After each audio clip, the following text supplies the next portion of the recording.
கிறிஸ்துவுக்குள் அன்பான பரிசுத்தவான்கள் எல்லாருக்கும் இயேசு கிறிஸ்துவின் நாமத்திலே என் வாழ்த்துதல்களை தெரிவித்துக் கொள்கிறேன்.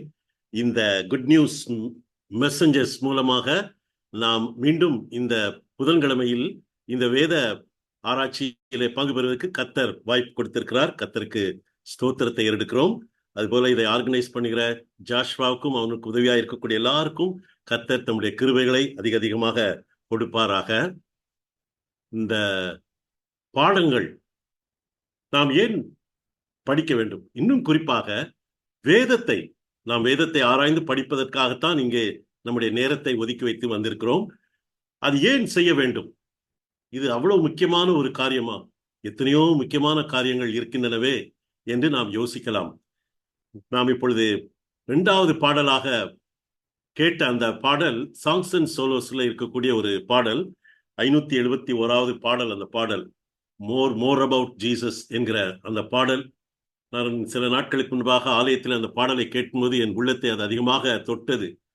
குறிப்பாக அதிலே சொல்லப்பட்டிருக்கிற காரியம், இன்னும் அதிகமாய் ஆண்டவராகிய இயேசுவை நான் அறிய வேண்டும், அவரோடு கூட நெருங்கி சேர வேண்டும், அறிவிலே பெருக வேண்டும், உறவிலே நெருக்கமாய் வர வேண்டும் என்பதாக அந்த பாடல் சொல்லுகிறது. அந்த 3வது கவியை வாசித்தால் அதிலே more about Jesus in his word, holding communion with my Lord, hearing his voice in every line, making each faithful saying mine. நாம் நேரடியாக ஆண்டவரோடு தொடர்பு கொண்டு அவருடைய சத்தத்தை கேட்பது போல இந்த வேதத்தை படிக்கும்போது உணர வேண்டும் ஆண்டவரே என்று இந்த பாடலை எழுதியிருக்கிறார். ஆண்டவருடைய சத்தம் இந்த நாளிலே நம்முடைய உள்ளத்திலே தொனிக்க வேண்டும். இந்த பாடலை எழுதின எலைசா ஹியூவர்ட் என்பவர்களுடைய விருப்பமும் அதுவாகத்தான் இருந்தது. இந்த பாடலை ஏன் நான் தெரிந்தெடுத்து ஜாஷுவா சொன்னேன் என்றால், இந்த கொலோசையர் நிருபம் இருக்கிறதே, இந்த நிருபத்தினுடைய முக்கியமான கருத்து என்னவென்றால் சுப்ரீமசி ஆஃப் ஜீசஸ் கிரைஸ்ட். இயேசு கிறிஸ்துவை அதிகமாக நாம் அறிந்து கொள்ள வேண்டும் என்பதை குறித்துதான் பவுல் அப்போஸ்தலன் அவர் சிறையில இருக்கும் பொழுது எழுதின இந்த நிருபம் நமக்கு காட்டுகிறதாக இருக்கிறது. அவர் சிறையில இருக்கும் பொழுது 4 நிருபங்களை எழுதினார். எபேசியருக்கு எழுதின நிருபம், பிலிப்பியருக்கு எழுதின நிருபம், பிலெமோனுக்கு எழுதின நிருபம், அதே போல இந்த கொலோசையருக்கு எழுதின நிருபம். இது கிட்டத்தட்ட கிபி 60-62 அந்த ஆண்டுகளிலே எழுதப்பட்டிருக்க வேண்டும். ரோமாபுரியிலே உள்ள சிறைச்சாலையிலே அவர் முதல் முறையாக அவர் அடைக்கப்பட்டிருந்த போது இதை எழுதி அவர் அனுப்பியிருக்க வேண்டும் என்று நிதானிக்கப்படுகிறது. எபேசியருக்கு எழுதின நிருபமும் இந்த நிருபமும் கிட்டத்தட்ட ஒரே சமயத்திலே எழுதப்பட்டவைகளாக இருப்பதனாலே இவைகளில் உள்ள கருத்துக்களும் நெருக்கமாக இருக்கின்றன. ஆனால் 2லும் உள்ள அந்த போக்கஸ் சற்று வித்தியாசமானது. எபேசு சபையாருக்கு பவுல் அப்போஸ்தலன் எழுதின நிருபத்தினுடைய அந்த போக்கஸ் என்னவென்றால், the church of the Christ, கிறிஸ்துவினுடைய சபை. அந்த சபை எப்படிப்பட்டது, எப்படி வந்தது, எப்படி அது வளர்ந்திருக்கிறது, அதனுடைய இயக்கங்கள் எப்படி இருக்க வேண்டும், ஊழியங்கள் எப்படி இருக்க வேண்டும், அதனுடைய எதிர்காலம் எப்படி இருக்கும் என்பது பற்றியெல்லாம் அவர் கிறிஸ்துவின் சபையை குறித்து அவர் உற்சாகப்படுத்தி எபேசியருக்கு எழுதியிருக்கிறார். ஆனால் கொலோசியருக்கு எழுதின நிருபத்தில் வரும்போது சற்று மாற்றி சபையின் கிறிஸ்து, இந்த சபைக்கு கிறிஸ்து அவர் யார், அவர் எப்படிப்பட்டவர் என்பதை குறித்து the whole focus is on Christ, கிறிஸ்துவை மையப்படுத்தி அவர் எழுதியிருக்கிறார்.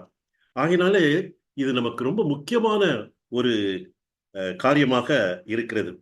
இந்த பகுதியிலே நாம் வாசிக்கும் பொழுது, இந்த 4 அதிகாரங்களை படிக்கும் பொழுது, the preeminence, இயேசு கிறிஸ்துவனுடைய மேலான அந்த தன்மை, அவருடைய the person of the preeminence of the person of Christ, அதை பற்றி பவுல் சொல்கிறார். ஆகினாலே அவருக்குள்ளே இருக்கக்கூடிய அந்த ரட்சிப்பை நாம் விசுவாசத்தோடு பெற்றுக்கொள்ளும் போது the completeness of salvation in faith, அதையும் அவர் சொல்லியிருக்கிறார். இந்த கொலோசே பட்டணம் அந்த காலத்துல பிர்கியா என்கக்கூடிய ஒரு பகுதியில இருந்தது. அது பக்கத்துல யூரோபோலி, இன்னும் அதே போல லவதோக்கியா ஆகிய பட்டணங்கள் இருந்தன. இந்த 3 பட்டணங்களும் முக்கியமான பட்டணங்களாக அந்த காலத்துல இருந்தன. அவைகள் எபேசு பட்டணத்தையும் யூப்ரட்டிஸ் நதியையும் இணைக்கக்கூடிய அந்த வணிக வழித்தடத்திலே இருந்தன. குறிப்பாக கொலோசை அப்பொழுது ஒரு பெரிய பட்டணமாக இருந்திருக்க வேண்டும். அந்த பட்டணத்தினுடைய அழிவுகள் தான் இன்று இருக்கின்றன. இந்த 21வது நூற்றாண்டிலே உள்ள மாடர்ன் துருக்கி நாட்டிலே உள்ள ஹோனாஸ் என்கிற ஒரு பட்டணத்தின் பக்கத்திலே இப்பொழுதும் அந்த பாழான அந்த பட்டணத்தினுடைய அழிவுகளை மக்கள் கண்டு கொள்ள முடியும். இந்த பட்டணத்திலே உருவாக்கப்பட்ட சபை பவுல் நேரில் போய் பார்க்கவில்லை, அங்கு போய் அவர் உழைக்கவும் இல்லை. அதை குறித்து அவர் எழுதியிருக்கிறார். ஆனால் அவருடைய உடன் பணியாளாக இருந்த எப்பாப்ரா என்கிறவர் இந்த சபையின் இருந்து, அவர் அந்த ஊரில் இருந்து வந்தவர், அவர் அதை நிறுவினார். 1ஆம் அதிகாரம் 7ஆம் வசனத்தை வாசிக்கும் போது, அதை எங்களுக்கு பிரியமான உடன் வேலையாளும் உங்களுக்காக கிறிஸ்துவின் உண்மையான ஊழியக்காரனுமாய் இருக்க எப்பாப்ராவினிடத்தில் நீங்கள் கற்றறிந்திருக்கிறீர்கள். அவன்தான் உங்களுக்கு இதெல்லாம் போதித்தான் அப்படின்னு சொல்லி அவர் சொல்லுகிறார். அதே போல அந்த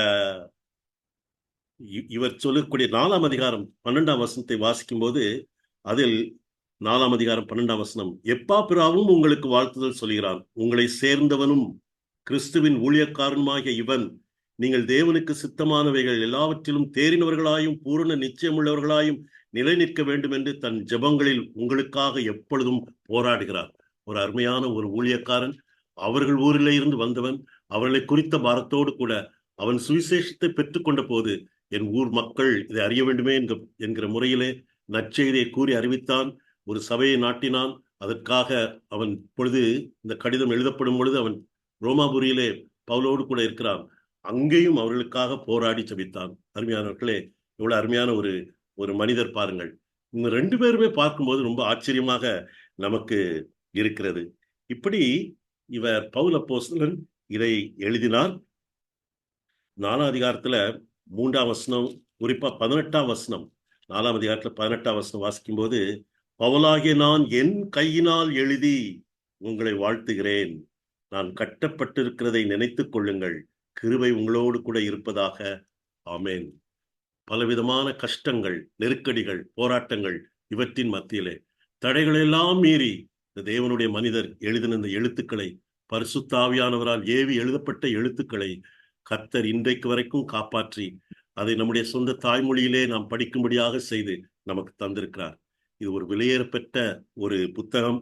இந்த புத்தகத்தை நாம் படிக்கும் பொழுது ஆவியானவர் தாமே நமக்கு மிகவும் மிகுந்த ஆசீர்வாதத்தை தருவாராக. ஏன் இதை பவுல் அப்போஸ்தலன் எழுதும்படியான ஒரு சூழ்நிலை வந்தது? அவர் இந்த சபையை நிறுவவே இல்லை. அவர் அந்த மக்களை போய் நேரில் பார்த்தது கூட இல்லை. ஆனால் இவருக்கு ஏன் அந்த சபையை குறித்து ஒரு அக்கறை வந்தது என்று நாம் யோசித்து பார்த்தால், இதனுடைய காரணம், அந்த சபையிலே ஒரு வஞ்சகமான தவறான போதனை நுழைந்து விட்டது. ஆனால் அது சமீப காலத்திலே நாம் கலாத்தியருக்கு எழுதின நிருபத்தை படித்தோம். சௌர் பால் ராபர்ட் அவர்கள் மிக அழகாக அதை நடத்தினார்கள். அங்கே கொடுக்கப்பட்ட போதனை விட இது சற்று வித்தியாசமான ஒரு போதனை. அங்கு அது ஆழமாக வேர்கொண்டு அது மிகவும் பயங்கரமான விளைவுகளை ஏற்படுத்தக்கூடியதா இருந்தது. அதனாலே பவுல் அப்போஸ்தலன் மிகவும் கடினமாக பேச வேண்டியிருந்தது. புத்தி இல்லாத கலாத்தியரே என்று அவர்களை அவர் திட்டினார், அவர்களை அவர் கடிந்து கொண்டார் என்று நாம் காண முடியும். ஆனால் இங்கே இப்பொழுதுதான் அது லேசாக உருவெடுத்து வரக்கூடிய ஒரு தவறான போதனையாக இருக்கிறது. இந்த போதனையிலே அந்த யூத சமயத்தை அமைந்தவர்கள், அவர்கள் பவுல் அப்போஸ்தலன் எங்கே போனாலும் அங்கே அவனுக்கு எதிராக பணி செய்தவர்கள், அவர்கள் ஏதாவது ஒரு குழப்பத்தை ஏற்படுத்தினவர்கள். அவர்கள் இதை தங்களுடைய கருத்துக்களை சொன்னார்கள். அதுக்கு பல வசனங்களை நாம் இந்த பகுதியிலே நாம் காண முடியும். அந்த யூத மதத்தினுடைய பழக்க வழக்கங்களை கட்டாயம் நீங்கள் செய்ய வேண்டும் என்று நிர்பந்தித்ததை நாம் காண முடியும். அதே போல துறவரம், சில காரியங்கள் எல்லாம் ஒதுக்கிவிட வேண்டும், ஆண்டவருக்கு பிரியமா இருக்க வேண்டுமானால் நீங்கள் இப்படிப்பட்ட ஒரு துறவரமான ஒரு அசெட்டிக் லைஃப் அதை பின்பற்ற வேண்டும் என்பதை அதிகமாக அவங்க வற்புறுத்தினாங்க. கிறிஸ்துக்குள்ள இருக்கக்கூடிய சுதந்திரத்தை அவங்க மறுத்தாங்க. அது இல்லாதபடி ஒரு அடிமைத்தனத்தின் வாழ்க்கையை அவங்களுக்குள்ள நுழைத்தார்கள் என்று பார்க்கிறோம். இதுமல்லாமல் புதிதான ஒரு காரியம், தேவதூதர்களுக்கு வணக்கம் செலுத்தும்படியாக வழிபாடு செய்யும்படியான ஒரு போதனை. இதையும் அங்கே அவர்கள் குழப்பி விட்டார்கள் என்று பார்க்கிறோம். இதெல்லாவற்றுக்கும் மேலாக ஆண்டவரை பின்பற்ற வேண்டுமானால் ஒரு சிறப்பான, ஒரு விசேஷமான ஒரு அறிவு வேணும், ஞானம் வேணும் என்றும் அவர்கள் போதிக்க தொடங்கிவிட்டார்கள். இதுதான் 2ஆம் 3ஆம் நூற்றாண்டுகளிலே நாஸ்டிசிசம் என்கிற ஒரு தவறான போதனை ஒரு ஹெரசியாக வடிவெடுத்து விட்டது. இதற்கு எதிராக அந்த காலத்துல இருந்த சபையினுடைய கவுன்சில்ஸ், மாமன்றங்கள் கூடி தீர்மானிக்க வேண்டிய சூழ்நிலைகள் எல்லாம் வந்துவிட்டன.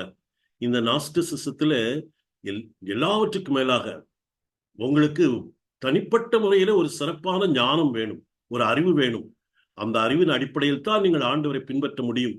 அதாவது கலாத்திய திருச்சபையில எப்படி ஜீசஸ் பிளஸ் சம்திங் எல்ஸ் என்பது போதிக்கப்பட்டதோ அதே மாதிரி இந்த நாஸ்டிசிசம் போதித்தார்கள். ஆனால் அதனுடைய ஆரம்ப கட்டம் அது இன்னும் விஸ்வரூபம் எடுத்து பெரிய அளவிலே இந்த கொலோசை பட்டணத்திலே இருந்த திருச்சபையை பாதிக்கவில்லை. ஆனால் அது மெதுவாக எழும்பத் தொடங்கிய ஒரு காலம். இப்படிப்பட்ட ஒரு காலத்திலே தான் பவுல அப்போஸ்தலன் இதை கண்ட உடனே அவன் இனம் கண்டு கொண்டான். ஆண்டவர் கொடுக்கிற வரங்களிலே, ஆவின் வரங்களிலே ஒன்று பகுத்தறியும் வரம். ஏதோ ஒரு காரியம் நடக்கிறது, ஏதோ ஒரு காரியம் சொல்லப்படுகிறது, அதன் பின்னாலே இருக்கக்கூடிய பின்னணியையும் அதனாலே உண்டாகக்கூடிய விளைவுகளையும், இது எப்படி தேவனுடைய ராஜ்யத்துக்கு சாதகமானது பாதகமானது என்பதை கண்டுகொள்ளக்கூடிய அந்த ஞானம், பகுத்தறியக்கூடிய ஞானம். அருமையானவர்களே, இது நமக்கு அவசியம்.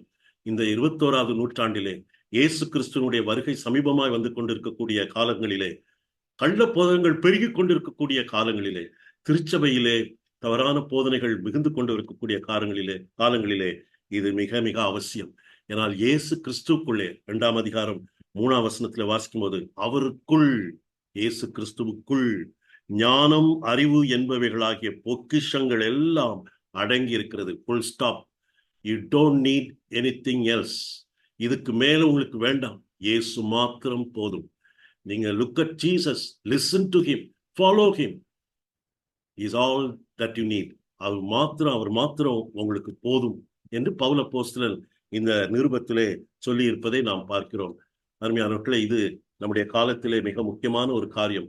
பவுல் அப்போஸ்தலன் இதை எப்படி, அதாவது இந்த நிருபத்திலே கொலோசியருக்கு சபையிலே காணப்பட்ட அந்த தவறான போதனைகள் என்ன என்று தெளிவுபடுத்தி சொல்லப்படவில்லை.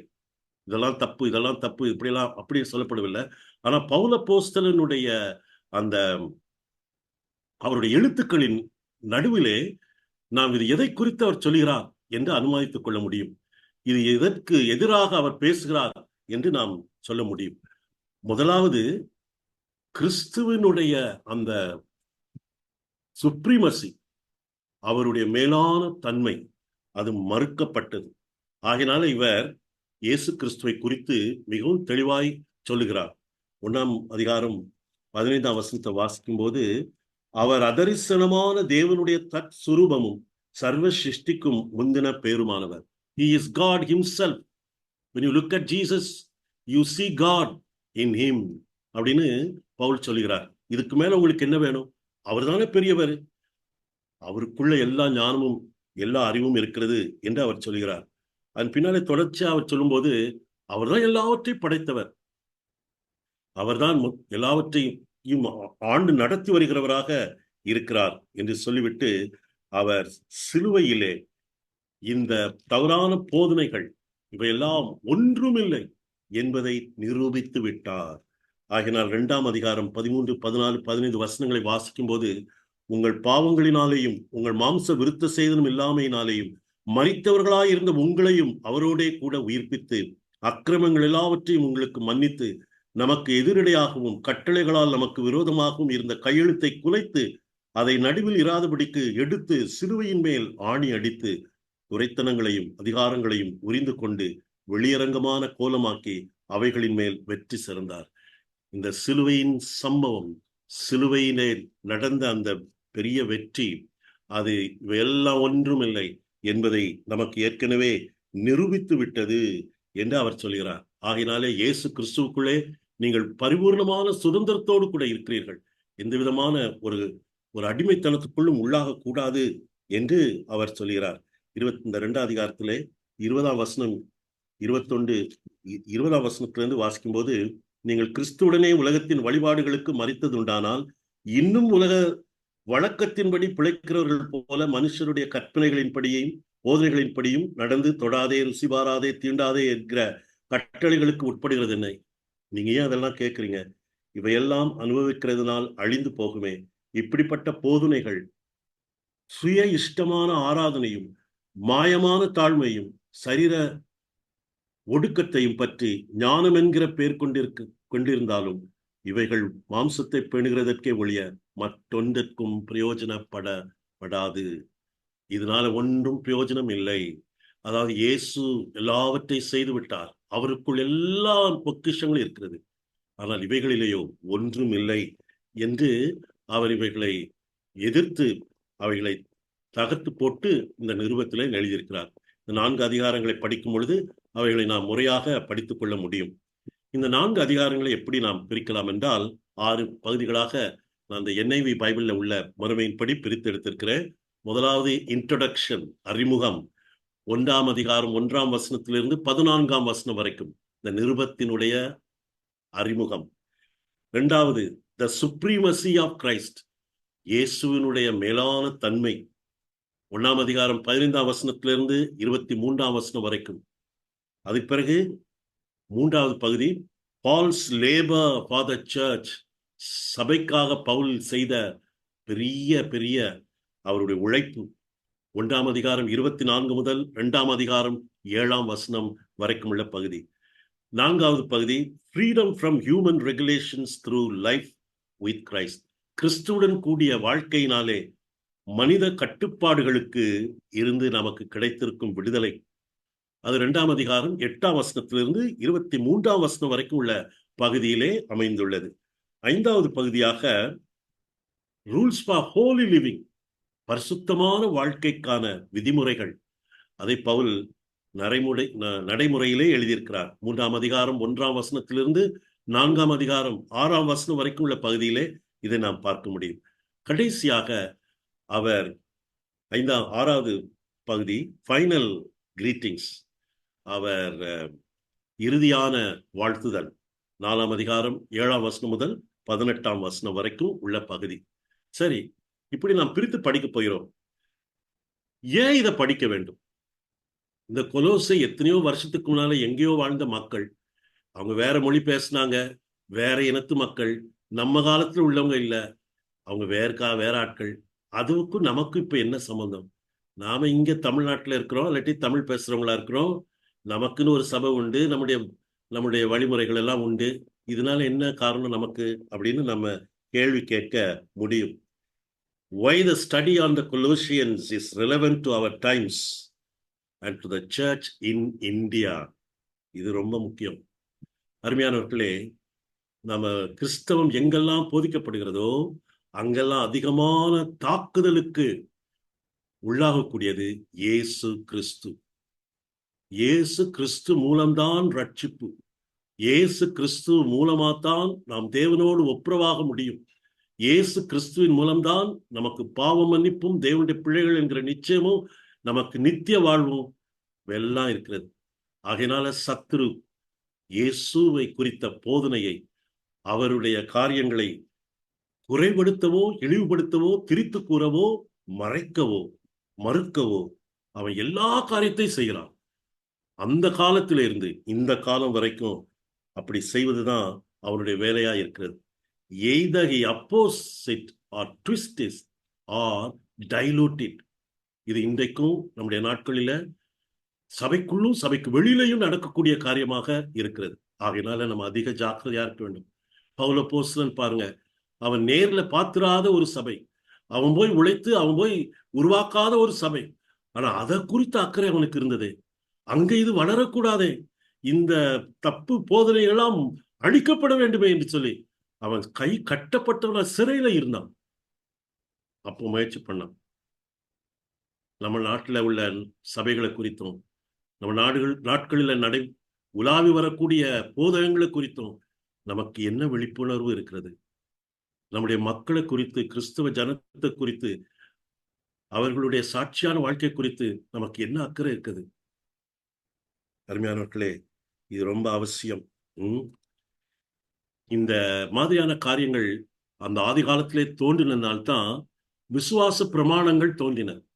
பிற்காலத்திலே த சர்ச் கவுன்சில்ஸ் அது அது நடைபெற்ற போது இந்த சபையினுடைய மாமன்றங்களிலே இதுதான் இதுதான் நாம் பின்பற்றக்கூடிய கோட்பாடுகள், மற்றதெல்லாம் தள்ளிவிட வேண்டும் என்று அவங்க அவங்க வகுத்து கொடுத்தார்கள். அப்போஸ்தலர் விசுவாச பிரமாணம், நிசையா விசுவாச பிரமாணம், அதனாஷியஸ் விசுவாச பிரமாணம் என்றெல்லாம் நாம் கேள்விப்பட்டிருக்கிறோம். அதுகளை சொல்லியும் வருகிறோம். அருமையானவர்களே, இன்றைக்கும் நமக்கு தேவை. நம்முடைய வேத அடிப்படையிலே தேவேத சத்தியத்தை நம்ம சொல்லணும். குறிப்பா இந்தியா நாட்டில் இருக்கக்கூடியவங்களுக்கு இது ரொம்ப அவசியம். ஏனென்றால் India is known as the birth place of religions. மதங்கள் பிறந்த நாடு என்று இந்தியா அழைக்கப்படுகிறது. இங்கேதான் ஜெயினிசம் வந்தது, இங்கேதான் புத்திசம் வந்தது, இங்கேதான் இந்துயிசம் வந்தது, சீக்கிசம் வந்தது. ஆகையினால இதை குறித்து பெருமையா பேசுகிறது உண்டு. இங்குள்ள மக்கள் ஆத்மீக காரியத்தில் அக்கறை உள்ளவர்கள். கடவுள் இருக்கிறார் என்று அவங்க போய் சொல்ல வேண்டாம். இருக்கிறார் என்று அவங்களுக்கு தெரியும். ஆனா எப்படிப்பட்டவர், அவர் யார் என்றுதான் அவங்களுக்கு தெரியவில்லை. ஆகையினால அவங்களுடைய பல கருத்துக்களை அவங்க வகுத்து வைத்து விட்டு போயிருக்கிறாங்க. There are all shades of teaching in Hinduism, including atheism. அதை கூட அவங்க அக்செப்ட் பண்ணுறவங்களாக இருக்கிறாங்க. ஆனா ஒரு வார்த்தை ரொம்ப அதிகமாக பயன்படுத்தும், கிறிஸ்தவங்களும் அதை பயன்படுத்துறாங்க. குறிப்பா கிறிஸ்துமஸ் காலத்துல. அது என்ன வார்த்தைன்னா அவதாரம். ஏசு அவதரித்தார், ஏசு அவதரித்தார், பாலகனாய் அவதரித்தார், மானிடனாய் அவதரித்தார் என்று சொல்கிறாங்க. ஆனால் அந்த வார்த்தை அவதாரம் என்பது அந்த இந்து மத போதனையின் பின்னணியிலே பார்க்கும்போது அது வேறு கண்ணோட்டம் உள்ளது, அது வேறு கருத்து உள்ளது. அவதாரம் என்றால் அவர் யார்? 600 ஆண்டுகளுக்கு ஒரு முறை பரமாத்மாவின் போதனைகளை மக்களுக்கு வெளிப்படுத்தி மக்களை கீழான நிலைமையிலிருந்து உயர்வான நிலைமைக்கு கொண்டு போகிறவர் தான் அந்த அவதாரம். 600 ஆண்டுகளுக்கு ஒரு முறை அப்படிப்பட்ட ஒரு அவதாரம் தோன்றுவார். அவர் உச்ச கட்டத்திலே இருந்து மக்களை தேவன் கடவுள் அண்டையில திருப்புவார். ஆனால் போக போக போக மக்கள் தாளாகி கீழே போகும் பொழுது அது அந்த சர்க்கிள், அந்த வட்டம் திரும்பவும் உயரும் பொழுது உச்ச கட்டத்திலே இன்னொரு அவதாரம் வருவார். அப்படித்தான் ராமர் வந்தார், அப்படித்தான் கிருஷ்ணர் வந்தார், அப்படித்தான் அவர்கள் சொல்லுகிறபடி இயேசு கிறிஸ்து வந்தார். இயேசு கிறிஸ்து அவங்க ஒரு அவதாரம் ஏற்றுக்கொள்வாங்க, அவங்களுக்கு பிரச்சனையே கிடையாது. 600 ஆண்டுகள் கழித்து முகமது நபி வந்தார் அப்படின்லாம் சொல்லிவிட்டு கடைசியா இப்ப நம்முடைய காலத்துல அவதாரம் யார் என்றால் ராமஹம்ச பரமஹம்சர் அப்படின்னு சொல்லி, ராமகிருஷ்ண பரமஹம்சர் என்று சொல்லி விவேகானந்தர் தன்னுடைய புஸ்தகங்களிலே எழுதியிருக்கிறார். அதை நான் புஸ்தகத்தை வாங்கி நேரடியாக படித்திருக்கிறேன். அவருடைய போதனைகள் 12 வால்யூம்ஸ் அதில் அப்படித்தான் சொல்லியிருக்கிறார். இன்றைக்கும் ராமகிருஷ்ண பரமஹம்சனுடைய தலைமையகம் கொல்கட்டாவில் இருக்கிறது. அங்க இருக்கக்கூடிய அவங்க ஆலயத்தில் இருக்கக்கூடிய ஒரே ஒரு சிலை என்னவென்றால் கிருஷ்ண பரமஹம்சருடைய சிலை. அவர் தான் இப்போது உள்ள அவதாரம் என்பதாகும். இயேசு அவதாரமா? இயேசு திரும்ப திரும்ப பிறக்கிறவரா? திரும்ப திரும்ப வரக்கூடிய ஆட்களிலே அவரும் ஒருவரா? அவர் தேவனுடைய பரிபூர்ண சித்தத்தின்படி ஒரே தரம் மாம்சமானார். அவர் மரித்தது நமக்காக ஒரே தரம். அவருடைய பாவ பரிகாரம் ஒரே தரம் பூரணமாக இருந்ததுனால ஏற்றுக்கொள்ளப்பட்டது. மரித்த கிறிஸ்து இனி மரிப்பதில்லை, மரணம் இனி அவரை ஆண்டு கொள்வதில்லை. வேதம் மிக தெளிவாக சொல்கிறது. நம்முடைய நாட்டு மக்களுக்கு இதை பற்றி நாம கட்டாயமா சொல்ல வேண்டும். நம்ம தமிழ்நாட்டிலேயே பாலாசிர் லாரி என்கிற ஒரு மனிதர் இருந்தார். அவர் பின்னாலே திரளான கூட்ட மக்கள் போனார்கள். அவருடைய போதனைகளையும் அவருடைய சாதனைகளையும் பார்த்து அவர் பின்னாலே போனவர்கள் நிறைய பேர் உண்டு. ஆனால் அவர் இந்த வில்லியம் பிரன்ஹம் என்கிற ஒரு அமெரிக்கன் எவாஞ்சலிஸ்டை பார்த்த பிறகு அவருடைய கொள்கைகள்லாம் மாறி போயின. அவர் என்ன சொன்னார் தெரியுமா? நீல் ஆம்ஸ்ட்ராங் என்றைக்கு தன்னுடைய காலை நிலாவிலே வைத்தாரோ அன்றைக்கு இயேசு கிறிஸ்து எனக்குள்ளே வந்து விட்டார். நான் மனுஷகுமாரன் ஆனேன். அவர் தேவகுமாரன், நான் மனுஷகுமாரன். எங்க வீட்டு பக்கத்துல அவருடைய சபையை பின்பற்றுகிற மக்கள் இருக்காங்க. அவங்களுடைய கருத்து என்னவென்றால், இயேசு கிறிஸ்து யூதர்களுக்கு அவர் மேசியா, உரையினத்தவர்களுக்கு பாலாசிர் லாரி. அதனால அவர் என்ன செய்தார் தெரியுமா? தன் பேரையே சற்று வித்தியாசமாக திரித்து கொண்டார். ஸ்ரீமான் நாராயண ஸ்ரீ லஹரி கிருஷ்ணா அப்படின்னு வைத்துக் கொண்டார். கல்கி அவதார் என்று வைத்துக் கொண்டார். இன்னைக்கு அவர் உயிரோடு இல்லை. ஆனால் அவரை பின்பற்றவங்க இருக்கிறாங்க. அவங்க ஹெட் குவார்ட்டர்ஸ் திருநெல்வேலி மாவட்டத்தில் இருக்கிறது. அவருடைய ஒரு முக்கிய போதனை என்ன என்றால், one God one nation movement. இது எங்கேயோ ஏதோ ஒரு ஸ்லோகன் மாதிரி நமக்கு தெரியுது அல்லவா? One God one nation movement. அருமையானவர்களே, விழிப்போடு வாழ வேண்டிய காலத்துல நாம இருக்கிறோம். ஆகையினால இந்த பகுதிக்குள்ள நம்ம போய் இதனுடைய காரியங்கள் எல்லாவற்றையும் படிப்பது நமக்கு மிக முக்கியமான ஒரு காரியமாக இருக்கிறது. இப்ப நம்ம வேதத்துக்குள்ளாக நுழைவோம். இவ்வளவு நேரம் இன்ட்ரடக்ஷன் தான் கொடுக்கப்பட்டிருக்கிறது, சரியா? நாம இன்றைக்கு முதல் 14 வசனங்களை படிக்கிறதுக்கு முயற்சி பண்ணுவோம்.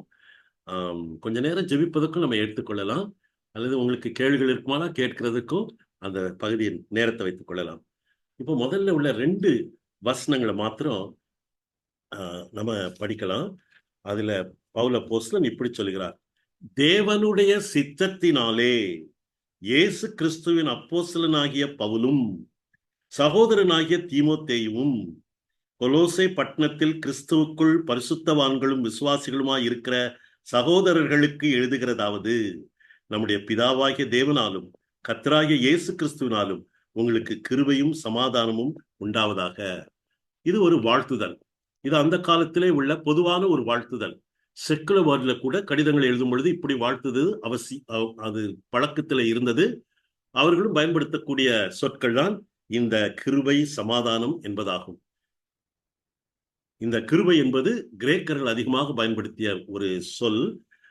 சமாதானம் என்பது ஷாலோம் என்பது எபிரேய மொழியிலே அதிகமாக பயன்படுத்தப்பட்டது. பவுல் இதைத்தான் பயன்படுத்துகிறார். ஆனால் இவர் பயன்படுத்துவது வித்தியாசமா இருப்பதை நாம் பார்க்க முடியும். இது ஆரம்பத்திலே அவர் தேவனுடைய சித்தத்தினாலே என்று அவர் சொல்கிறார். நாம் ஏற்கனவே மற்ற நிருபங்களிலே நாம் பார்த்திருக்கிறோம், பவுல் அப்போஸ்தலனுக்கு எப்பொழுதுமே எதிர்ப்புகள் இருந்தன. குறிப்பாக யூத சமயத்தைச் சேர்ந்தவர்கள், விசுவாசிகள் கூட அவரை எதிர்த்தார்கள். இவர் என்ன 12 அப்போஸ்தலர்களிலே ஒருவரா? இயேசு கிறிஸ்து தானே தெரிந்து கொண்டவர்களிலே ஒருவரா? இவர் ஏன் இப்படி புற இனத்தவர்களுக்கு போய் இயேசு கிறிஸ்துவை பற்றி சொல்கிறார்? அதுவும் யூத மார்க்கத்துக்கு முதலிலே வந்து அதுக்கு பிறகு கிறிஸ்தவர்கள் என்று சொல்ல மாட்டேங்கிறாரு. நேரடியாக நீங்கள் கிறிஸ்துவை பின்பற்றலாம் என்று சொல்கிறாரு என்று அவரை எதிர்த்தவர்கள் அவர்கள்.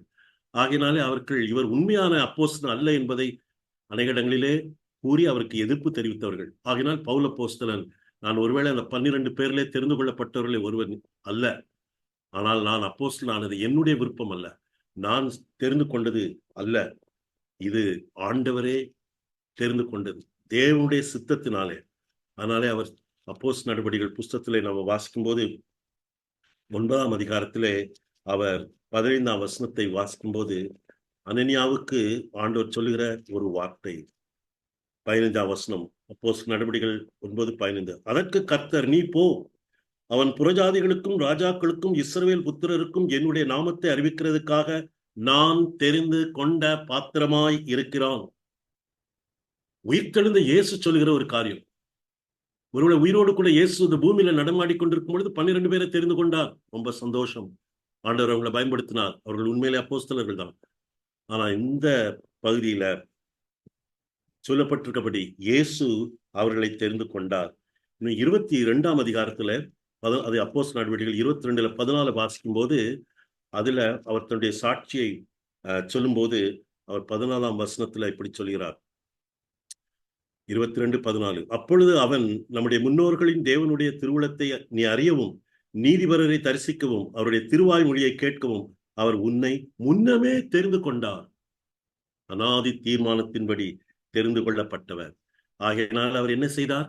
26ஆம் அதிகாரம் 26ஆம் அதிகாரத்துல 18ஆம் வசனத்தை வாசிக்கும் போது பவுல் இப்பொழுது தன் சாட்சி சொல்கிறார். 26:18. அவர்கள் என்னை பற்றும் விசுவாசத்தினாலே பாவ மன்னிப்பையும் பரிசுத்தமாக்கப்பட்டவர்களுக்குரிய சுதந்திரத்தையும் பெற்றுக்கொள்ளும்படியாக அவர்கள் இருளை விட்டு ஒளியினிடத்திற்கும் சாத்தானுடைய அதிகாரத்தை விட்டு தேவனிடத்திற்கும் திரும்பும்படிக்கு நீ அவருடைய கண்களை திறக்கும் பொருட்டு இப்பொழுது உன்னை அவர்களிடத்திற்கு அனுப்புகிறேன். அந்த வேர்டு அனுப்புகிறேன் இருக்கிறதே, அதுதான் அப்போஸ்தலர்களுக்கு பயன்படுத்தப்பட்ட ஒரு வார்த்தை, அப்பாஸ்டலாஸ். அப்படி என்றால் the one sent, அனுப்பப்பட்டவன் என்கிற பொருள். 12 அப்போஸ்தலர்களும் அனுப்பப்பட்டார்கள். நீங்கள் புறப்பட்டு போய் பூமியெங்கும் போய் சுவிசேஷத்தை பிரசங்கள் என்று சொன்னார். இங்கே பவுலப்போஸ்தலன் சொல்கிறார், நான் உன்னை அனுப்புகிறேன். அவனும் ஒரு அப்போஸ்தலன். அதனால இதை அழுத்தம் திருத்தமாய் அவர் சொல்லுவதை நாம் பார்க்கிறோம். அருமையானவர்களே, இப்படிப்பட்ட ஒரு அருமையான அப்போஸ்தலனை ஆண்டவர் தெரிந்தெடுத்தார். இன்றைக்கும் ஆண்டவர் மக்களை தேர்ந்தெடுக்கிறார். ஆண்டவர் தேர்ந்தெடுத்து அனுப்புகிறவராக இருக்கிறார். சரி, இப்படி பவுலப்போஸ்தலனை குறித்து நாம அறிந்து கொள்கிறது நல்லது. ஆனால் இன்னொரு வார்த்தை சொல்கிறார், சகோதரனாகிய தீமோத்தேயுவும். ஏன் அவன் பேர் வருது?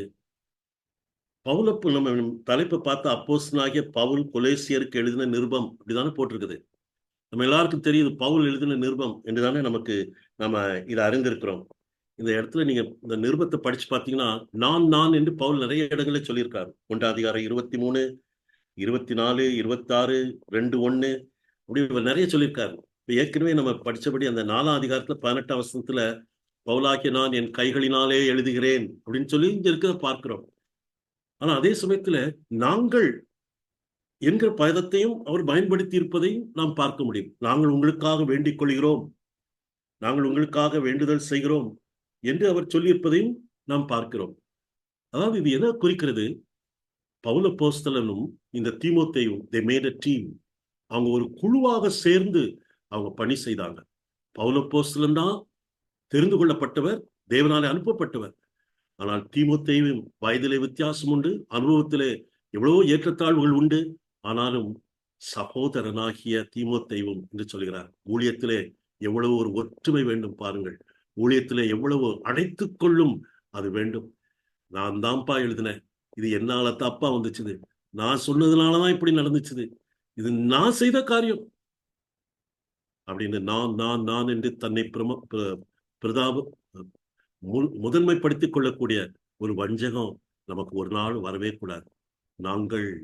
நாம் ஒரு சரீரம், ஒரு சரீரத்தின் பல அவயவங்கள். எல்லா அவயவங்களும் சரீரத்துக்கு தேவை. கண்டு மாத்திரம் இருந்தா போதுமா? கை வேண்டாமா? எல்லாமே வேணும். பவுலே நீயும் வேணும், தீமோத்தேயுவே நீ வேணும். ஆனா இதுல ரொம்ப அழகா சொல்லப்பட்டிருக்கிற ஒரு வார்த்தை என்னவென்றால், சகோதரனாகிய தீமோத்தேயும், என் உடன் வேலையாள், என் கூட இருக்கிறவன், அல்லது மை அசிஸ்டன்ட், இல்ல மை ஜூனியர் அப்படின்னு எழுதல, என் சகோதரன். இது எவ்வளவு பெரிய ஒரு நெருக்கத்தை கொண்டு வருகிறது பாத்தீங்களா? இன்றைக்கு அதனால் நம்ம எல்லாம் கேட்டுட்டு இருக்கோமே, வெவ்வேறு இடங்கள்ல இருக்கிறோம். நம்ம எல்லாரும் சகோதரர்கள் இல்லையா? அப்படின்னா என்ன அர்த்தம்? இதை வாசிக்கும் போது, ஒன்று தேவனுடைய சித்தம், அது பரலோகத்தில் இருக்கிற தேவன், அவருடைய விருப்பம்.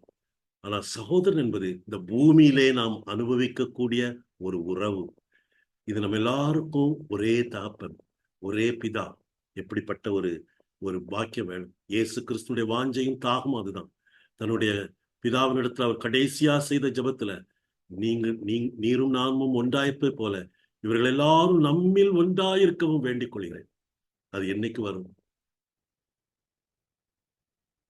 இன்றைக்கு இருக்கக்கூடிய கிறிஸ்தவ திருச்சபையில 60,000க்கும் அதிகமான டினாமினேஷன்ஸ் இருக்கிறதாக நான் கேள்விப்பட்டேன். சரி, இருக்கட்டும். நம்முடைய கற்பண்பாடு வேறவா இருக்கலாம், நம்முடைய மொழி வேறவா இருக்கலாம், அதனால நம்முடைய வழிபாட்டு முறைகள்லாம் வேறவா இருக்கலாம். ஆனா நமக்குள்ள ஒரு மனம், ஒற்றுமை அது இருக்குமா? போட்டி பொறாமைகள் இருக்குமா? நம்ம சபைக்காக ஜெபிக்க வேண்டியது மிக அவசியமான ஒரு காரியமா இருக்கிறது. அவர் என்ன எழுதுகிறார் பாருங்க, நாங்க எழுதுறோம்ப்பா, நாங்க இது ஒரு டீம் ஒர்க்கா நாங்க செய்யறோம், என்னையும் அவனையும் பிரிக்காதீங்க அப்படின்லாம் சொல்லிவிட்டு, முதல்ல சொல்றது மாதிரி சொல்லிவிட்டு அவர் சொல்லுகிறார், நம்முடைய பிதாவாகிய தேவனாலும். இப்ப இவங்க 2 பேரையும் சொல்லிவிட்டு மற்றவங்களையும் சேர்த்துக் கொள்கிறார். இந்த பவுலப்போஸ்தலன் முழுக்க முழுக்க யூதன், பரிசேயர்ல பிறந்த பரிசேயன், பென்யமின் கோத்திரத்தான் இல்லையா? நியாயப்பிரமாணத்தின்படி குற்றம் சாட்டப்படாதவன். இந்த தீமோத்தேயு ஹாஃப் ஜூ, அவங்க அம்மா யூத மதத்தின்படி வந்தவங்க, அவங்க அப்பா கிரேக்கன். ஆனா இந்த கொலோசேர் பட்டணத்துல இருக்கவங்க, அவங்க ஒருவேளை யூத கிறிஸ்தவர்களாக இருந்திருக்கலாம், யூதர் அல்லாத கிறிஸ்தவர்களாக இருந்திருக்கலாம். ஆனா இவர் எல்லாரையும் சேர்த்து சொல்லுகிறாரு, நம்முடைய பிதாவாகிய தேவனாலும் கர்த்தராகிய இயேசு கிறிஸ்துனாலும் உங்களுக்கு கிருபையும் சமாதானமும் உண்டாவதாக. அல்லேலூயா. அருமையானவர்களே, நாம் நம்முடைய பிதாவாகிய தேவனுக்கு நான் மாத்திரம் இல்லை, இந்த வேர்ல்ட் வைட் சர்ச் திருவிருந்தில் போய் பங்கு பெறும்போது நம்ம ரொம்ப பயபக்தியா அந்த அப்பத்தையும் திராட்சை ரசத்தையும் பெற்றுக்கொள்கிறோம். ஆண்டவரே, இதை நான் சாப்பிடும்போது நான் உம்மோடு ஒப்புரவாகிறேன், உம்மோடு ஒன்றாகிறேன், நீர் என்னோடு ஒன்றாகிறேன் அப்படின்னு சொல்றோம் இல்லையா? ஆனா ஆக்சுவலா அங்க நடக்கிற காரியம் என்ன தெரியுமா? ஆண்டவரோடு நாம் ஒன்றாக மாத்திரம் இல்ல, அங்க நமக்கு இருக்கக்கூடிய அந்த local church, the body of Christ, அதோடு நாம ஒன்றாகிறோம். அதே போல அந்த யூனிவர்சல் சர்ச், நம்ம கண்களால பார்க்க முடியாத சபையோடு கூட அந்த திருச்சரீரத்துல ஒருவராக நம்ம சேர்க்கிறோம். அருமையானவர்களே, இப்படிப்பட்ட கண்ணோட்டத்தோடு இருப்போமானால் நாம பவுலப்போஸ்தலன் எப்படி அவர் இதுவரைக்கும் பார்த்திராத இந்த கொலோசையர் மேல அவர் பரிதாபப்பட்டு அவர் எழுதினாரோ, அதுபோல நம்ம பார்த்திராத விசுவாசிகளை குறித்து நமக்கு கரிசனை வரும், அக்கறை வரும், பொறுப்புணர்வு வரும் இல்லையா? மணிப்பூர்ல, காசாவில் இருக்க கிறிஸ்டியன்ஸ், உக்ரைன்ல இருக்கக்கூடிய கிறிஸ்தவங்க, அவங்கெல்லாம் யாரு? நம்முடைய பிதாவாகிய தேவனாலும் கர்த்தராகிய இயேசு கிறிஸ்துவினாலும். இரண்டாவது கர்த்தராகியன்னு சொல்லியிருக்கிறது. He is the Lord, He is the owner. Father, we belong to His family. The Lord, we belong to His cause. அவர் எதற்காக நம்மை தெரிந்தெடுத்திருக்கிறார், என்ன பணிக்காக, எதை நம்மூலம் நிறைவேற்றுவதற்காக நாம் அவருக்கு உரிமையானவர்கள் என்று சொல்கிறார். சொல்லிவிட்டு கர்த்தராகிய இயேசு கிறிஸ்துவினாலும் உங்களுக்கு கிருபையும் சமாதானமும் உண்டாவதாக. கிருபையும் சமாதானமும் ஏற்கனவே உங்களுக்கு வந்துருச்சு. என்னைக்கு கல்வாரி சிலுவையில போனாங்களோ, இயேசுவை ஏற்றுக்கொண்டாங்களோ, அன்றைக்கே இவங்க கிருபையினாலே விசுவாசத்தை கொண்டு ரட்சிக்கப்பட்டாங்க. இன்னும் உண்டாவதாக இனிமேதான் உண்டாக போகுதா? ஏற்கனவே இருக்குதா? ஏற்கனவே இருக்குது. ஆனா this must be a daily experience. கிருபையின் மேல் கிருபை பெற்று கிருபையிலே வளர வேண்டும். கிருபைனா என்ன? தகுதியற்ற நமக்கு கிடைக்கக்கூடிய தயவு. நம்ம the more we come to know Jesus, the more we realize our unworthiness, the more we plead for grace. ஆண்டவரே, எனக்கு கிருபை வேணும், உங்களுக்கு கிருபை உண்டாவதாக அப்படின்னு சொல்லிவிட்டு சமாதானமும் என்று அவர் சொல்கிறார். பவுலப்போஸ்தலன் ரோமர் 5ஆம் அதிகாரத்துல 5ஆம் வசனத்துல சொல்லும்போது, நம்ம இருதயத்துல பரிசுத்த ஆவியினாலே தேவ அன்பு ஊற்றப்பட்டிருக்கிறதுன்னு சொல்கிறார். Already you have received the love of God. To love God and love your neighbour, அந்த அன்பு உங்களுக்கு வந்திருக்கு. அதனால அவர்கிட்ட சமாதானம் பெற்றிருக்கிறோம் அப்படின்னு சொல்லியிருக்கார். ஏற்கனவே பெற்று விட்டோம். ஆனா இங்கேயும் உண்டாகுது, நமக்கு உண்டாகுது. கிறிஸ்தவ வாழ்க்கை ஒரு போராட்டம் உள்ள ஒரு வாழ்க்கை. கிறிஸ்தவ வாழ்க்கை ஒரு ரோஸ் பெட்ல இருக்கிற மாதிரி ஒரு வாழ்க்கை அல்ல. நம்ம சுற்றி நெருக்கி நிற்கிற பாவம் உண்டு, பாரமான நிறைய உண்டு. அதெல்லாம் தள்ளிவிட்டு நம்ம விசுவாசத்தை தோக்குறவரும் முடிக்கிறவரும் மாதிரி இயேசுவை நோக்கி நாம ஓடணும். அருமையானவர்களே, அதுதான் கிறிஸ்தவ வாழ்க்கை. அதுக்கு என்ன வேணும்? புத்தி கெட்டாத தேவ சமாதானம். நீங்கள் ஒன்றை குறித்தும் கவலைப்படாமல் எல்லாவற்றை குறித்து சோத்திரத்தோடே கூடிய விண்ணப்பத்தோடே தேவனுக்கு தெரியப்படுத்துங்கள். அப்பொழுது எல்லா புத்திக்கும் மேலான தேவ சமாதானம் உங்கள் இருதயங்களையும் உங்கள் சிந்தைகளையும் கிறிஸ்து இயேசுவுக்குள் காத்துக்கொள்ளும். Every day we need this peace from above. அல்லேலூயா அப்படின்னு சொல்லிவிட்டு 3வது வசனத்துக்குள்ள போவோம். கிறிஸ்து இயேசுவின் மேலுள்ள உங்கள் விசுவாசத்தையும் பரிசுத்தவான்கள் எல்லார் மேலும் உள்ள உங்கள் அன்பையும் குறித்து நாங்கள் கேள்விப்பட்டு. அவர் வாழ்த்தில் சொல்லிவிட்டார். இப்போ அவங்களுக்காக அவர் ஜெபிக்கிறார். 2 காரியம், ஒன்னு ஸ்தோத்திரம் செய்கிறார், ஒன்னு விண்ணப்பம் செய்கிறார். பவுலப்போஸ்தலனுடைய எல்லா ஜெபங்களையும் நிறுவனத்தில் பார்க்கும்போது அந்த விசுவாசிகளுக்காக, தேவனுடைய பிள்ளைகளுக்காக அவர் ஸ்தோத்திரம் செலுத்துகிறார். கொரிந்தியர்களுக்காக கூட அவங்ககிட்ட நிறைய குற்றங்கள் இருந்தாலும் குறைகள் இருந்தாலும் அதெல்லாம் கண்டிக்கும் போது கூட அவங்களுக்காக ஸ்தோத்திரம் செலுத்துகிறார். இங்கேயும் ஸ்தோத்திரம் செலுத்துகிறார். எதற்காக ஸ்தோத்திரம் செலுத்துகிறார்? உங்கள் விசுவாசத்தையும், அதாவது கிறிஸ்து இயேசுவின் மேலுள்ள உங்கள் விசுவாசத்தையும், பரிசுத்தவான்கள் மேல் எல்லார் மேலும் உள்ள உங்கள் அன்பையும். பரிசுத்தவான்கள் செலக்டடா இல்ல. எனக்கு பிடித்தமான விசுவாசிகள் இருக்காங்க. எங்க சபையினுடைய மக்கள், எங்க கோட்பாடுக்கு உட்பட்டவங்க தான். பரிசுத்தவான்கள் எல்லார் மேலும் உள்ள உங்கள் அன்பையும் குறித்து. இதுல 2 காரியங்கள் இருக்கு. ஒன்று ஒரு vertical, my faith in Christ. அடுத்தது அதனுடைய விளைவா வரக்கூடியது ஹொரிசான்டல் இன்ஃப்ளூயன்ஸ், எல்லார் மேலையும் அன்பு பாராட்டக்கூடியது. அது ஒரு சிலுவை அடையாளத்துல இருக்குது இல்லையா? சிலுவை, இதுல இந்த காலத்துல அதிகமா சிலுவை குறித்து தியானிக்கிறோம். அது நம்ம தேவனோடு கூட இணைக்கிறது, தேவனுடைய பிள்ளைகளோடு கூட பிணைக்கிறது. அருமையானவர்களே, இதுதான் கிறிஸ்தவ அனுபவம். இதுதான் நம்ம எல்லாருக்கும் ஆண்டவர் கொடுத்திருக்கக்கூடிய ஒரு வாழ்க்கையா இருக்கிறது. இதை நாங்க கேள்விப்பட்டோம். அவங்க பவுலப்போஸ்தலன் அவங்க போய் இன்னும் பார்க்கல. எப்பா அங்கிருந்து வந்து ஒருவேளை இந்த தவறான போதனைகளுக்கு என்ன செய்யறது எனக்கு சொல்ல தெரியலையாப்பா, நீங்க தான் ஏதாவது சொல்லுங்க, ஒரு கடிதம் எழுதி கொடுங்க அப்படின்னு கேட்டானோ என்னவோ தெரியல. ஆனா உங்களுடைய அன்பை குறித்து நான் கேள்விப்பட்டேன் அப்படின்னு சொல்லிட்டு, பரலோகத்திலே உங்களுக்காக வைத்திருக்கிற நம்பிக்கை நிமித்தம் நம்முடைய கர்த்தராகிய இயேசு கிறிஸ்துவின் பிதாவாகிய தேவனுக்கு ஸ்தோத்திரம் செலுத்தி எப்பொழுதும் உங்களுக்காக வேண்டுதல் செய்கிறேன் என்று சொல்லல, செய்கிறோம். they meet together as a group to pray for. இல்ல அப்படி செஞ்சிருக்காங்க பாருங்க. இதுல 3 முக்கியமான கிறிஸ்தவ பண்புகள் சொல்லப்பட்டிருக்கிறது: விசுவாசம், அன்பு, நம்பிக்கை. இது வேதத்துல பலவேறு இடங்களில நிறைய முறைகள்ல சொல்லப்பட்டிருக்கிறத நம்ம பார்க்க முடியும். அவர் பவுலப்போஸ்தலன் அதை சொல்கிறார். ரோமர்கள் நிறுவத்துல இருக்குது, 1 கொரிந்தியர்ல இருக்குது, கலாத்தியர்ல இருக்குது, 1 தெசலோனிக்கேயர், எபிரேயர்கள் நிறுவத்துல. இப்படியெல்லாம் இது ஒரு முக்கியமான கிறிஸ்தவ பண்பு என்று அவர் சொல்லியிருக்கிறார். சரி, அதுக்காக நாங்கள் அதை கேள்விப்பட்டு எப்பொழுதும் உங்களுக்காக வேண்டுதல் செய்கிறோம்.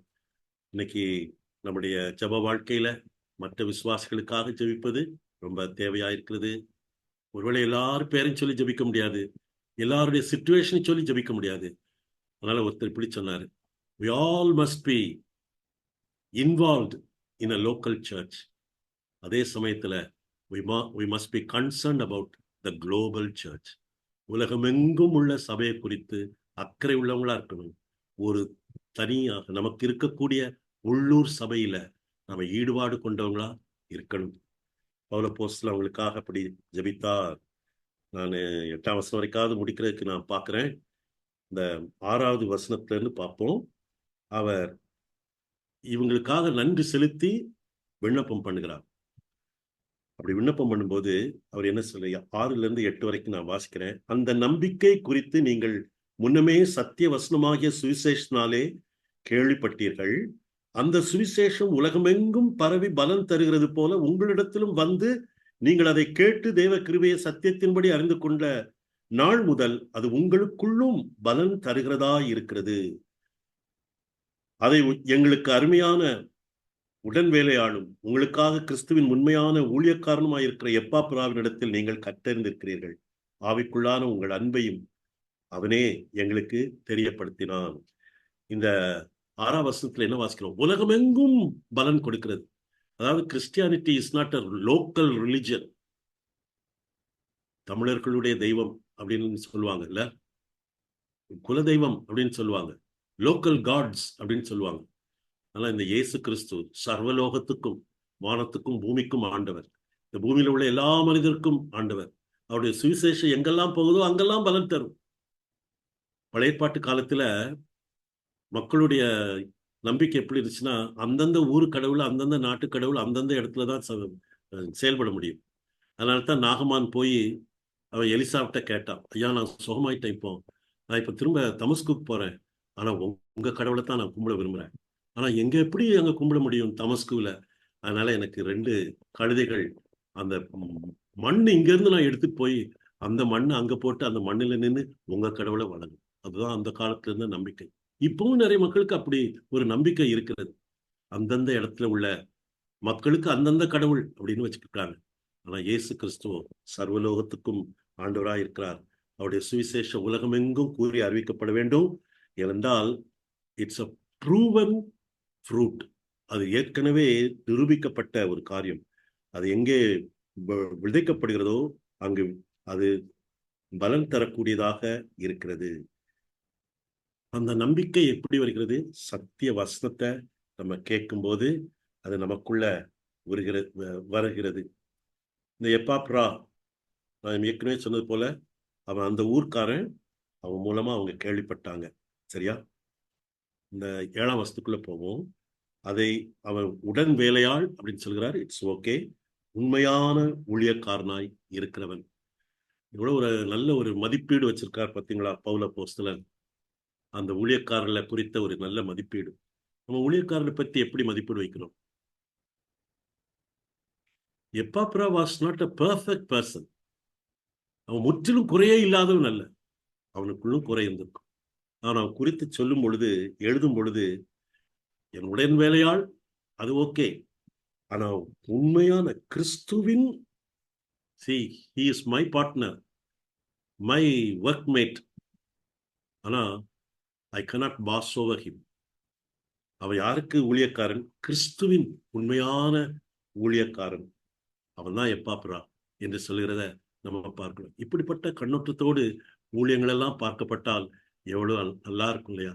எல்லாரையும் கர்த்தர் அழைத்திருக்கிறார். யாரையும் கர்த்தர் உயர்த்த முடியும். எல்லார்ட்டையும் குறை இருக்கிறது. எல்லாரையும் கர்த்தர் மாற்ற முடியும்.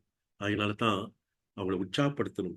இயேசு கிறிஸ்து தவறிழைக்க போகிற பேதுருவை பார்த்து சொன்னார், சீமோனே, இந்த நாளைக்கு சேவல் கூறதுக்குனால நீ என்னை மறுதலிக்க போற. நான் செத்தாலும் உமக்கா சாவேன்னு சொன்ன போது, நீ குணப்பட்ட பின்பு உன்னுடைய சகோதரரை சீர்படுத்து அப்படின்னு சொன்னார். நீ வேணும், ஆண்டவருக்கு வேணும். அருமையானவர்களே, எப்பாப்ரா உண்மையான ஊழியக்காரன் அப்படின்னு சொல்லிட்டு கற்றறிந்தீர்கள் அப்படின்னா என்ன அர்த்தம்? போதனை. இந்த நாட்களில் இது ரொம்ப அவசியமான ஒரு காரியமாக இருக்கிறது. அருமையானவர்களே, இவன் ஏன் உண்மையான ஊழியக்காரன்னா, இவன் பவுலப்போஸ்தலனுடைய சிறையிலேயே இருந்தவன். பிலேமோன் 23ஆம் வசனத்தை வாசிக்கும் போது, என்னோடு கூட சிறையில இருக்கிற எப்பாப்ரா என்று சொல்லி பிலேமோனுக்கு அவர் சொல்கிறார். அவ்வளவு தூரம் அவன் பாடுபடவும் கஷ்டத்தை அனுபவிக்கவும் சிலுவை சுமக்கும் உண்மையா இருந்தான். அவன் போதித்த போதனை, அதை இவங்க கேட்டாங்க. இன்னைக்கு இது ரொம்ப அவசியம். கற்றறிந்திருக்கிறீர்களே. எபேசியர் 4 அதிகாரம் 13ஆம் வசனத்துல ஆவியானவருடைய அழைப்பின்படி சிலர் தீர்க்கதரிசிகள், சிலர் அப்போஸ்தலர்கள், சிலர் போதகர்கள், சிலர் மெய்ப்பர்கள், இப்படியெல்லாம் ஆண்டவர் ஏற்படுத்தி இருக்கிறார். தேவனுடைய திருச்சபை வளர்ந்து அந்த சரீரம் அவருக்கு ஒப்ப வளரும்படியாக இதெல்லாம் ஏற்படுத்தி இருக்கிறார். அதுல ஒன்று போதகர்கள் இருக்கிறது. இயேசு கிறிஸ்து கடைசியாக பரத்துக்கு ஏறி போறதுக்கு முன்னதாக ஒரு சீஷன் சொன்னது எல்லாம் சொல்லிவிட்டு, நான் உங்களுக்கு கட்டளையிட்ட யாவையும் அவர்கள் கை கொள்ளும்படி அவர்களுக்கு உபதேசம் பண்ணுங்கள். இதோ உலகத்தின் முடிவு பரியந்தம் சகல நாட்களிலும் நான் உங்களுடனே கூட இருக்கிறேன். நீங்கள் உலகம் எங்கும் போங்க, அவங்களுக்கு நான் உங்களுக்கு போதித்தது, அவங்களுக்கு சுவிசேஷத்தை அவங்களுக்கு அறிவிங்க. அவங்க ஆண்டோட்ட வந்தாங்கன்னா அவங்களுக்கு ஞானஸ்நானம் கொடுங்க. அதுக்கு பிறகு நான் உங்களுக்கு கற்றுக் கொடுத்ததை அவங்களுக்கு கற்றுக் கொடுங்கள். இன்னைக்கு இந்த திருச்சபையில ரொம்ப முக்கியமான ஒரு ஊழியம் என்னவென்றால் போதிக்கிற ஊழியம். குட் நியூஸ் மெசஞ்சர்ஸ் செய்கிற இந்த அருமையான ஊழியத்துக்காக ஆண்டவருக்கு நான் நன்றி செலுத்துகிறேன். இது நிறைய பேர் செய்ய மாட்டாங்க. பிரசங்கம் செய்கிறது, அது வேற பல காரியங்களை செய்கிறது, அது நிறைய பூமியில நிறைய நிரம்பி இருக்கிறது. ஆனா வேதத்தை முறையா கற்றுக்கொள்ளக்கூடியது, கற்றறிந்து கொள்ளக்கூடியது, அது ரொம்ப அவசியம். அதுதான் விசுவாசியினுடைய அவங்களுடைய வேர் உறுதியாக நிலை நிற்கும். ஆண்டவர் சொன்னாரு, என் வசனத்தை கேட்டு, இந்த வசனத்தை கேட்டு இவைகளின்படி செய்கிறவன் எவனும் எப்படி செய்வான்? அவனுக்கு போதிக்கக்கூடியவர்கள் தேவை. அதனால போதிக்கக்கூடியவர்கள் மிக மிக அவசியமான ஒரு இந்த நாட்களில இருக்கிறாங்க. இந்த அப்போஸ்தலர்கள் 6ஆம் அதிகாரத்துல வாசிக்கும் போது அங்க ஒரு குழப்பம் வந்துட்டு, விதவைகளுக்கு சாப்பாடு கொடுக்கிற விஷயத்துல. அப்ப அப்போஸ்தலர் சொல்கிறாங்க, நாங்க என்ன செய்ய போறோம் தெரியுமா, இதுக்கு நீங்க வேற ஆட்களை பாருங்கன்னு சொல்லிவிட்டு, தேவ வசனத்தை போதிக்கிற ஊழியத்திலும், ஜெபம் பண்ணுதலும், வேத வசனத்தை போதிக்கிற ஊழியத்திலும் நாங்கள் இடைவிடாமல் தரித்திருப்போம். அல்லேலூயா. அப்படிப்பட்ட போதனை இன்னைக்கு அவசியம். இந்த பைபிள் ஸ்டடி மிக அவசியம். இன்னும் இது அநேக மக்களுக்கு போக வேண்டும். கர்த்தர் குட் நியூஸ் இதை ஆசீர்வதிப்பாராக. இன்னைக்கு நாம் பாடலாக கேட்ட பகுதி சிலுவை பட்ட ஒரு பாடல் இருந்துச்சு. நம்ம இந்த கடைசியா 14ஆம் வசனத்தை நான் வாசித்து நம்ம முடிப்போம். இயேசு கிறிஸ்து அவரை குறித்து கற்றறியக்கூடிய ஒரு முக்கியமான காரியம், குமாரனாகிய அவருக்குள் அவருடைய இரத்தத்தினாலே பாவ மன்னிப்பாகிய மீட்பு நமக்கு உண்டாயிருக்கிறது. இந்த காலத்துல சிலுவை பற்றி யோசிக்கும் போது, ஆண்டவரே, இந்த உபதேசம், ஆனோ சிலுவையிலே அறையப்பட்ட கர்த்தரா இயேசு கிறிஸ்து அந்த உபதேசத்தையே நான் போதிப்பேன் பவுல் சொன்னார். அது போதிக்கப்படணும், அதை மக்கள் சரியா புரிந்து கொள்ளணும், அதுக்கு அவங்க ரெஸ்பாண்ட் பண்ணணும். நமக்காக சிந்தப்பட்ட ரத்தம் அது வெளியேற பெற்றது. Jesus paid costly price to redeem us. இருளிலிருந்து வழி நடத்தி கொண்டு வருவதற்காகவும் அடிமைத்தனத்திலிருந்து சுதந்திரத்துக்கு மீட்டுக் கொண்டு வருவதற்காகவும் தனியே பலியாய் கொடுத்தார். அதை மக்கள் கற்று அறிந்து கொள்ள வேண்டும். எப்பாப்ரா போன்றவர்கள் வேண்டும். கொலோசியர் நிறுவம் போன்ற புத்தகங்களை நாம் படிக்க வேண்டும். தொடர்ந்து நாம் படிப்போம். ஒரு சின்ன ஜெபம் செய்து முடிப்போம். கர்த்தாவே, கொலோசே பட்டணத்து மக்களுக்கு பவுல் எழுதின இந்த வார்த்தைகளுக்காக உமக்கு நன்றி ஆண்டவரே. நாங்கள் இன்னமும் கற்று அறிந்து கொள்ள வேண்டியவைகள் ஏராளம் இருக்கின்றனப்பா. எங்களுக்கு உமது ஆவியானவராலே போதித்தரணும். குறிப்பாக இந்திய நாட்டிலே, இந்த நாட்களிலே வாழ்கிற நாங்கள், இந்த நாட்களிலே திருச்சபை என்று பெயர் தரித்துக்கப்பட்டிருக்கிற மக்கள், நாங்கள் எவ்வளவோ வளர வேண்டும் கர்த்தாவே. உமது அன்பை நாங்கள் இன்னும் அறிந்து கொண்டு கர்த்தாவே, எங்களுடைய விசுவாசத்திலும் அன்பிலும் நம்பிக்கையிலும் பெறுகிறவர்களாயிருக்கும்படி கிருபை தாரும். அடுத்த முறை நாங்கள் கூடுகிற வரைக்கும் இந்த வார்த்தைகள் எங்களை வழிநடத்தட்டும். இயேசு கிறிஸ்துவின் நாமத்தில் ஜெபிக்கிறோம் பிதாவே. ஆமென்.